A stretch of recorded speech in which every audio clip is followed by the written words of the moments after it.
Chapter 13. Lecture. The Role of the Government in the Economy. Let me begin today by saying that the American economy is basically a capitalist economy. One of the important characteristics of American-style capitalism is individual ownership of property.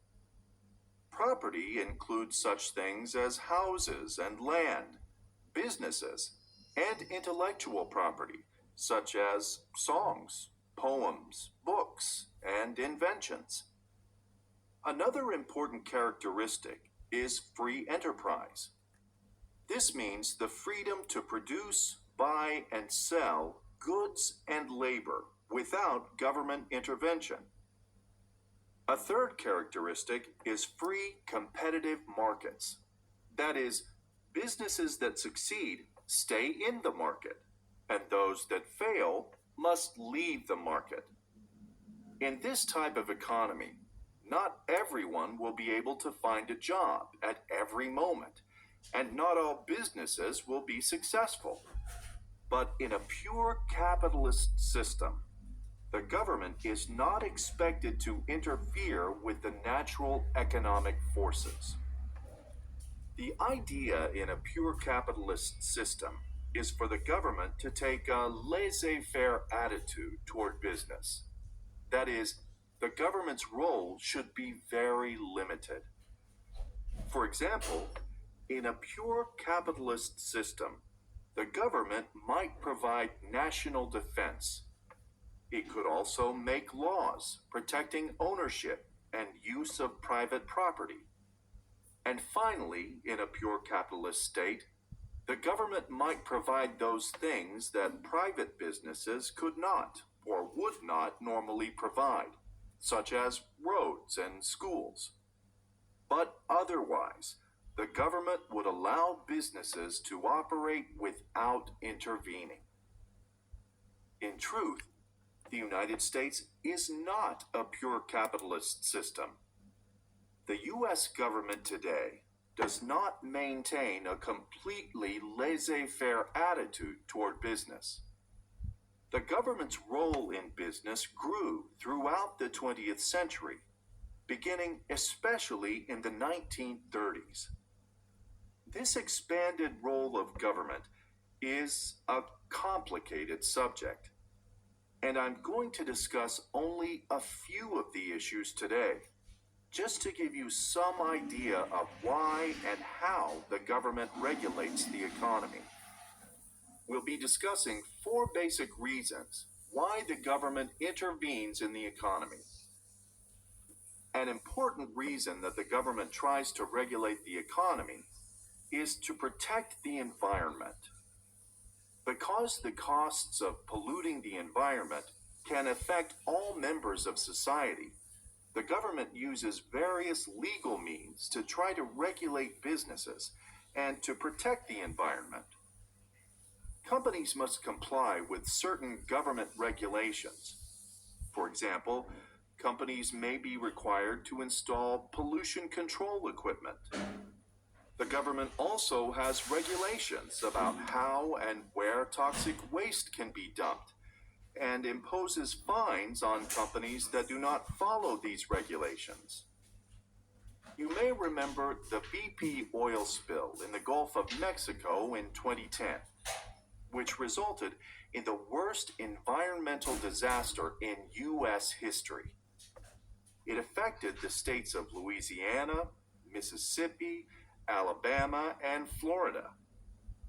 BP and some of its partners were charged for violations of U.S. environmental laws, especially the Clean Water Act and the Oil Pollution Act. In addition, they were charged with violating safety and environmental regulations in building and managing the well that spilled the oil. I should add that BP accepted financial responsibility for cleaning up the spill, and also agreed to a court settlement to pay for individual losses people in the area suffered. Another reason the government intervenes in the economy is to help people who, for some reason beyond their control, earn little or no income. These people may be too young, or too old, or too ill, or otherwise unable to support themselves. The government has various public assistance, or welfare programs, that are paid for with tax money to help these people. The third reason the government intervenes in the economy is to try to see that businesses remain competitive. Early in the 20th century, the government passed antitrust and monopoly regulation laws. Antitrust laws were passed to prevent companies from joining together to unfairly control prices, what we call price fixing. Monopoly regulation laws were designed to prevent any one company from growing to become the only company of its type without any competition for business. The government believed that it was better to intervene in the economy to be sure that competition was protected. A somewhat related situation, the financial crisis of 2008, showed there may be a possible role for increasing government regulation of banks. In short, many banks were taking risks with others' money, risks that were invisible to the public and to the government. In 2012, Congress was still debating the government's responsibility to avoid financial crisis by preventing banks from taking risks of this sort. The last reason for the government's intervention in the economy is to maintain economic stability. How the government does this is complicated, but basically, the government uses three methods to achieve stability. The first method the government uses to promote stability is taxation, the means by which the government collects money from people and businesses. The second method government uses to keep the economy stable is expenditure, the money that the government spends. And the third method the government uses to maintain stability is controlling the interest rate on money it lends to businesses. Let's look at each of these methods in more detail. First, let's look at how the government uses taxation to stabilize the economy. If the economy is growing too fast, inflation becomes a problem. The government can raise taxes to take money out of the economy and lower the inflation rate. But raising taxes can lead to increased unemployment. Therefore, the government has to be very careful to regulate taxes to keep unemployment and inflation in balance. The second way the government promotes economic stability is through its own expenditures, as I just mentioned. The government has a huge amount of money to spend every year. Some of its decisions about how to spend the money are based on economic conditions in different industries or in different parts of the country. For example, the government may try to help the economy of a certain state by buying goods and services from businesses inside that state. And a third way the government promotes stability is by controlling the interest rate on the money the government lends to business. If the economy is growing too slowly, the government lowers the interest rate to encourage people to borrow more money. Money to start new businesses or expand old businesses. If the economy is growing too fast, the government raises the interest rate. Raising the interest rate will discourage investment in new businesses and in expanding old businesses. So these three methods, taxation, expenditure, and setting the interest rate, are the government's main means of maintaining the economy's stability. Generally speaking, the two major political parties in the United States differ on how big a role they think the government should play in the economy. Members of the Republican Party, the more conservative party, tend to favor fewer taxes, less assistance to the poor, and conditions that help business grow. Members of the Democratic Party, on the other hand, are often more protective of the environment and more understanding of the needs of the old, poor, and sick. Democrats are consequently more often in favor of using taxes to pay for social programs and of regulating businesses more closely. The U.S. government's role in the economy can vary because the composition of the government can change every few years. So, the extent to which the government intervenes in the economy changes depending on which party the president is from, which party has a majority in Congress, and how well the president and Congress work together. When the president and Congress do not work together, or when the two parties do not work together, a political gridlock can occur. When this happens, The American economy is mostly capitalist. This means three main things. First, people can own properties like land, businesses, or creative ideas. Second, there is free enterprise, meaning people can produce, buy, or sell with little government control. And third, there are free, competitive markets where strong businesses survive and weak ones fail. In a pure capitalist system, the government only has more role. It usually handles national defense,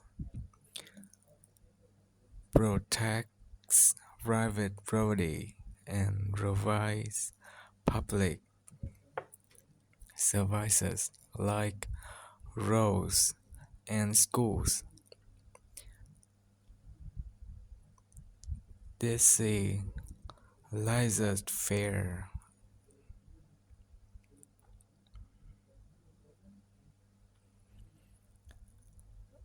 The US is not a pure capitalist country. Over the 20th century, especially since the 1930s, the US government started playing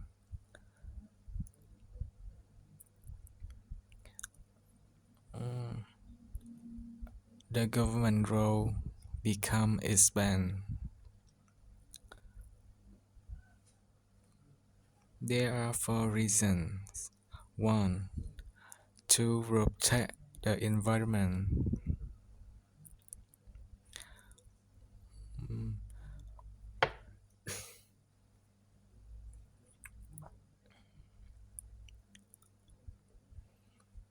Companies might be required to install uh,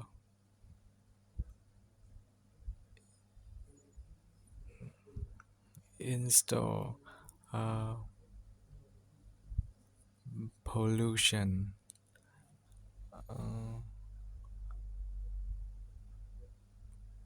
equipment. For example, the BP oil spill in Mexico in 2010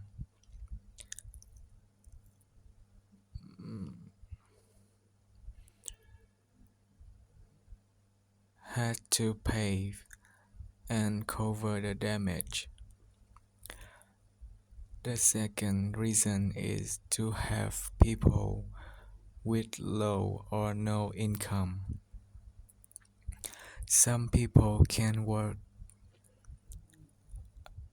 they are too young, too old, or too ill. The government pay them taxes and uses for public assistance, welfare program to support these people. The third reason is to maintain competition in the market. The government uses antitrust laws to stop companies from working together. Uh, its core prices fixing and the monopoly laws to stop a company from controlling a whole industry. The 2008 financial crisis showed that the government might need to regulate banks for strictly because they were making risky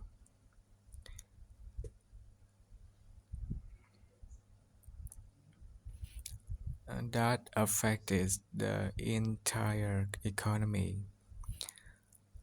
Next, to keep the economy stability, the government used three methods. One is taxation. When the economy is too fast, taxes can be raised, and when the economy is too slow, uh, taxes can be slowed down. The second is expenditure. The government spends money to a huge spending.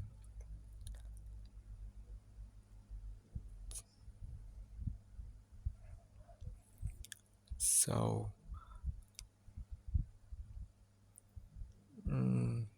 the government spends based on the situation. Finally is interest rate control. The government can lower interest rates to encourage business. When the businesses uh,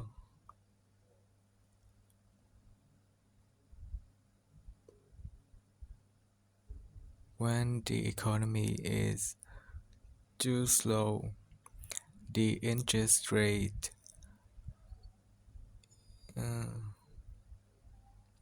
is lower. When the economy is too fast, the interest rate can rise.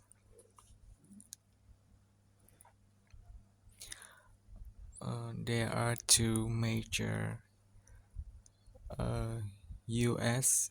policy party. Uh, the the rep, the Republican Party refer smaller, lower taxes and policy, less assistance. The Democratic Party uh, has more protect in the environment and more help for poor people.